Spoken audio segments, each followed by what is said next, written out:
The book of 2 Chronicles chapter 33. Manasseh was 12 years old when he began to reign, and he reigned 50 years in Jerusalem, but did that which was evil in the sight of the Lord, like unto the abominations of the heathen, whom the Lord had cast out before the children of Israel. For he built again the high places which Hezekiah his father had broken down, and he reared up altars for Baalim, and made groves, and worshipped all the host of heaven, and served them. Also he built altars in the house of the Lord, whereof the Lord had said, In Jerusalem shall my name be for ever. And he built altars for all the host of heaven in the two courts of the house of the Lord.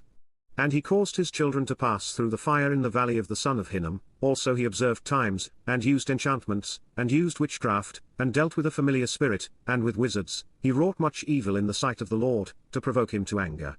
And he set a carved image, the idol which he had made, in the house of God, of which God had said to David and to Solomon his son, In this house, and in Jerusalem, which I have chosen before all the tribes of Israel, will I put my name for ever, neither will I any more remove the foot of Israel from out of the land which I have appointed for your fathers, so that they will take heed to do all that I have commanded them, according to the whole law, and the statutes and the ordinances by the hand of Moses. So Manasseh made Judah, and the inhabitants of Jerusalem to err, and to do worse than the heathen, whom the Lord had destroyed before the children of Israel. And the Lord spake to Manasseh, and to his people, but they would not hearken. Wherefore the Lord brought upon them the captains of the host of the king of Assyria, which took Manasseh among the thorns, and bound him with fetters, and carried him to Babylon. And when he was in affliction, he besought the Lord his God, and humbled himself greatly before the God of his fathers, and prayed unto him, and he was entreated of him, and heard his supplication, and brought him again to Jerusalem into his kingdom. Then Manasseh knew that the Lord he was God.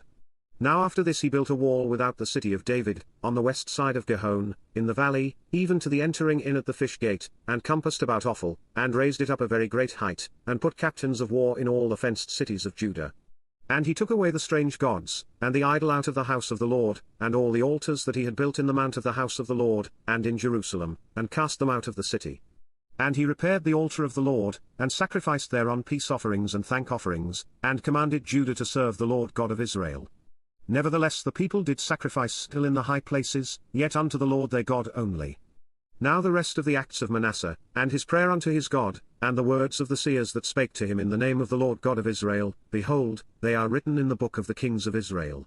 His prayer also, and how God was entreated of him, and all his sin, and his trespass, and the places wherein he built high places, and set up groves and graven images, before he was humbled, behold, they are written among the sayings of the seers.